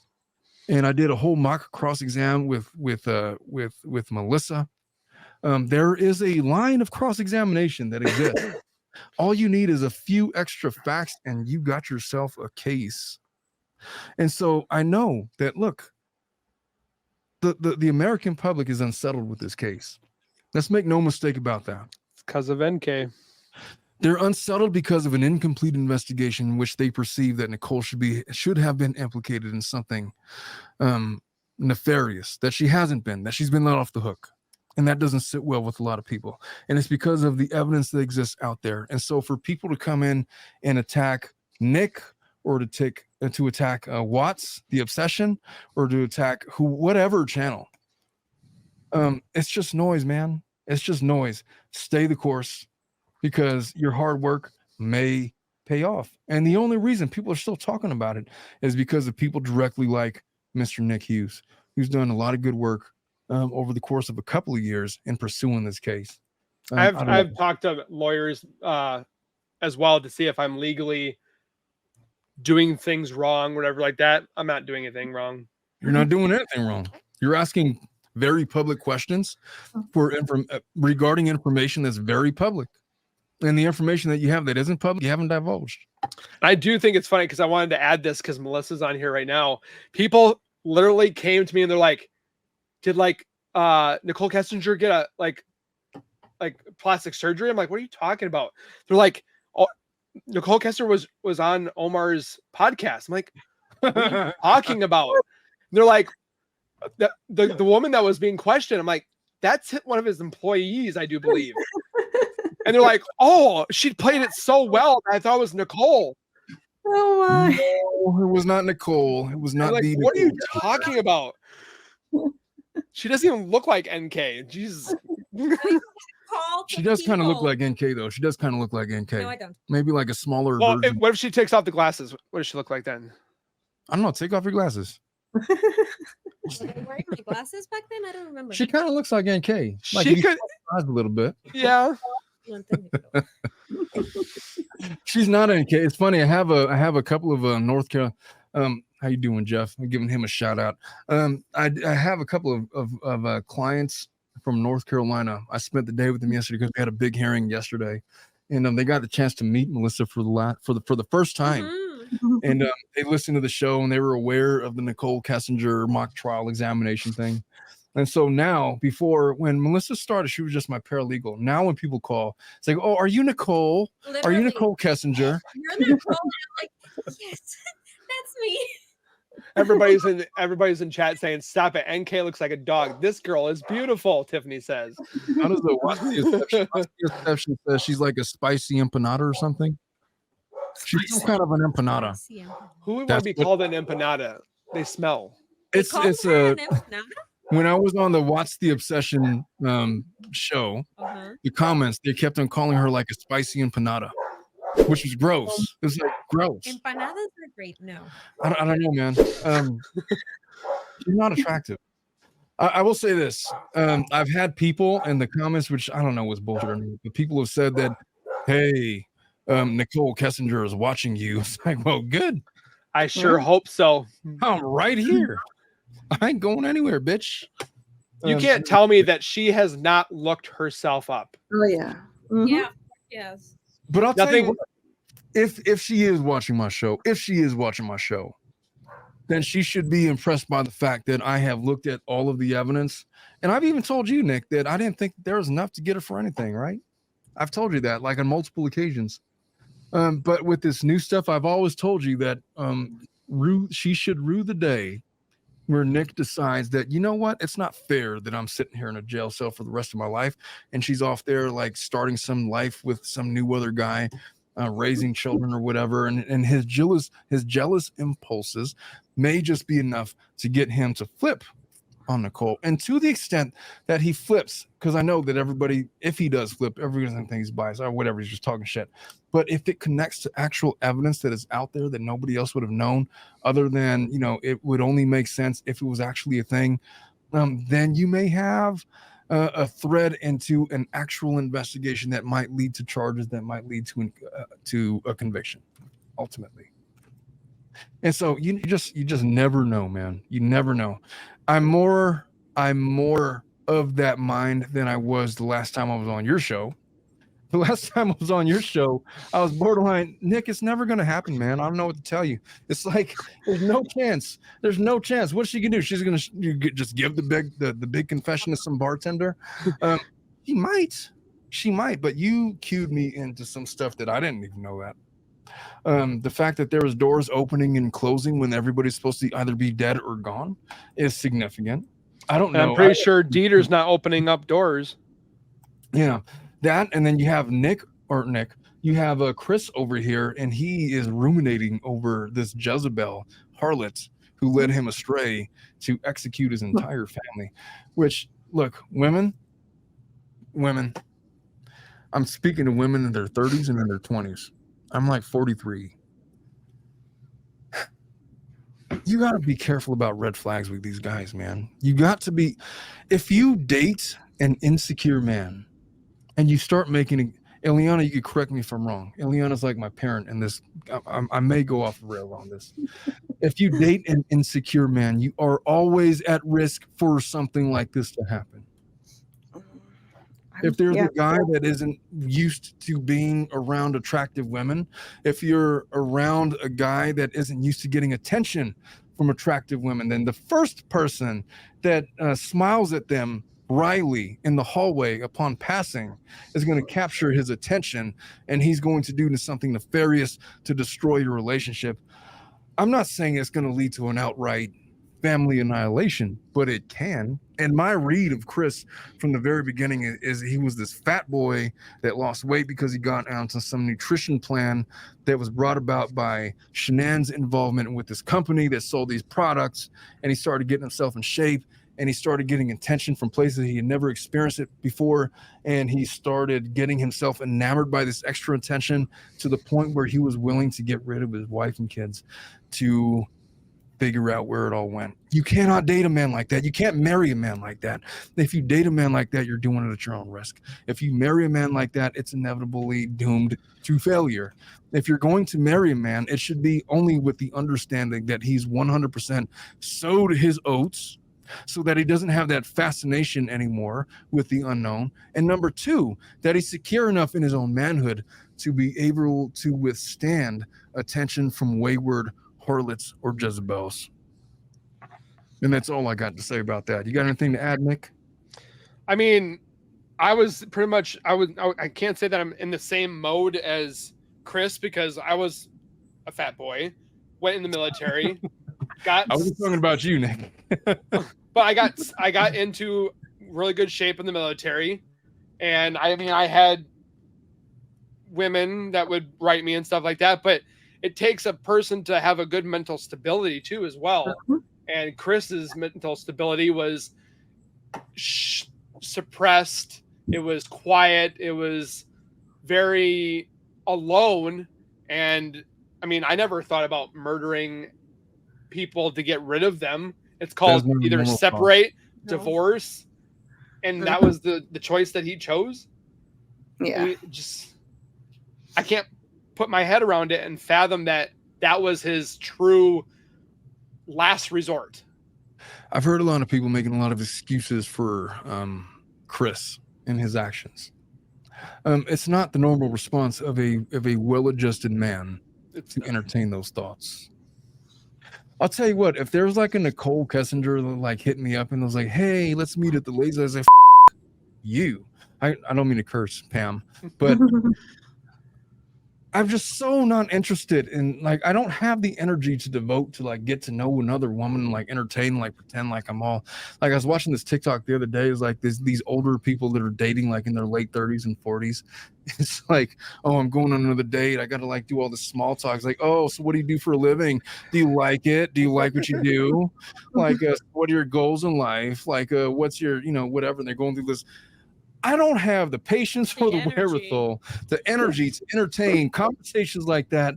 It would just not work out. I'm so not the guy, man. You might as well just move on. I have no interest in that whatsoever. That's the kind of guy that you want, man. That's able to turn down those kinds of invitations from wayward women. And look, Chris got himself in a certain level of shape. He had not lived with that kind of attention probably ever, and now he's getting it, and he's feeling a certain way about himself, and he goes in, as he would call it, was demon possessed by this harlot that was singing these siren songs that led him astray to end the life of his wife and his children. And because of that, because of his insecurities, his wife and his children are gone.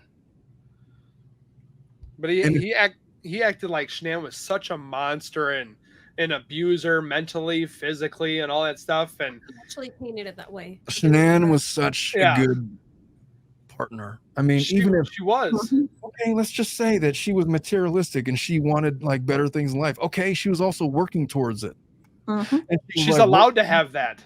She was painted as an overspender and splurger, and that she would just take all his money. Literally, that was a picture he painted. But she was so devoted to her kids, and she was so devoted to that marriage, even in her last days. And he had such a good thing going with that woman. And she made more than him. Yeah, she did. She made more than him. Yeah, he kept saying, "Oh, my paycheck went into the account, and then it was gone." That's usually how it works, my dude. That's how bills works, bitch. Maybe he felt emasculated. He was probably emasculated, and Nicole was like paying him all this attention. It was this brand new shiny thing, but he didn't have the life experience to recognize that for what it was and to reject it when, push come to shove. He's over here annihilating families in the name of it all, and then blaming it on demons and such. Whatever your religious inclination. Whatever, whether or not you're red or blue in terms of political affiliation, regardless of what you are, if you're dating a man like that, and you don't recognize the red flags, you are in danger. And that's all I really got to say about the matter. That's the update that we have on Chris Watts. Nick is doing the Lord's work over there with his continued coverage. I mean, he said, He said with his continued coverage of this case, he's keeping this case alive where people are shitting on his channel because they think that he's doing too much. Hey, change only comes when people do too much.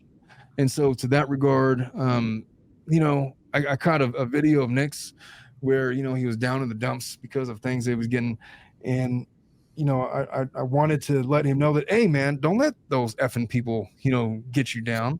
Like, I get a lot of people like that. I don't know if it's to the extent of what Nick gets. I've got people telling me that they're like stalking me or watching me or whatever. It's like, well, I'm right effing here. Well, I've gotten death threats, and I've said, well, I have concealed to carry, so. Yeah, Nick is military, man. He will. He wishes you would. I'm locked and loaded whenever, so. People take too seriously. Make threats. That's the thing. It's like, what are we doing to cause you problems? It's like you are at home watching this. It's like somebody contacting Fox News and saying, I'm going to blow your station because I don't like how you portray the news. I mean, that's how stupid it is. Yeah, exactly. There's people out there that don't have much to do. I don't understand people that anything to do. Invest so much emotional time and argument with, like Melissa said, they literally have nothing to do, and they literally love to watch the world burn. Yeah, it's like when I go to on social media, on Instagram or TikTok, of famous people or influencers, and I see this outrageous, stupid. I don't like your hair. It's horrible. I'm like, do you really have the energy to come? my face is always like, what the hell? Yo, Oh, I gotta. The energy. All right. I would have to We're gonna be invest in using. We're gonna be losing Ileana. She's got court hearings in like 13 minutes, and so we're gonna have to wrap up. You're gonna have to also lose me because I have to go get my son. Oh well, go get your boy. Don't let him wait on account of us. Yes. All right, hey Ileana, if you end your hearings early, I'll probably still be on the air with Melissa doing Family Law After Dark. Hey folks, we're going to be wrapping up today's show. We're going to be doing our Family Law After Dark podcast in about 5 minutes or so. But I want to thank Nick, number one, for all of his hard work, and I want people to acknowledge that Nick has put himself out there for the better part of a couple of years now. He's been pursuing this case, and he's been doing all of the work behind the scenes.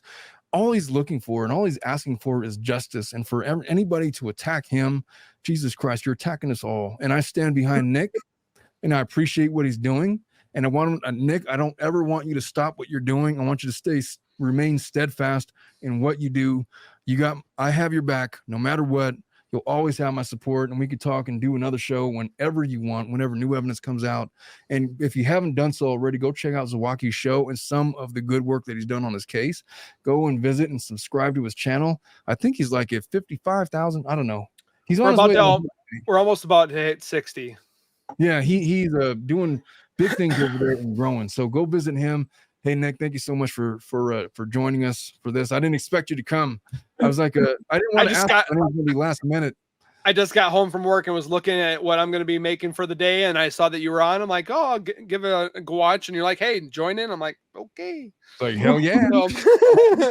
Why not? Eliana, go handle your business. If you're still around by the time, I'll probably be going for like an hour and a half with Melissa. Okay.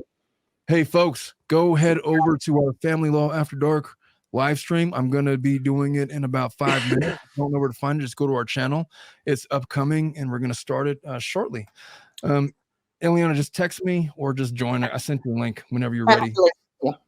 You're going to miss the penis sleeve conversation. So no thanks, I'm good. Bye. Bye now. Bye. All right, folks. We will see you guys later. For the rest of you folks, we'll see you guys over there. Nick and Liana, we'll see you guys later. And that's all we have to say for the Chris Watts Show. We will see you guys on Family Law After Dark. Thank you so much for joining me. We'll see you guys next time. Bye-bye.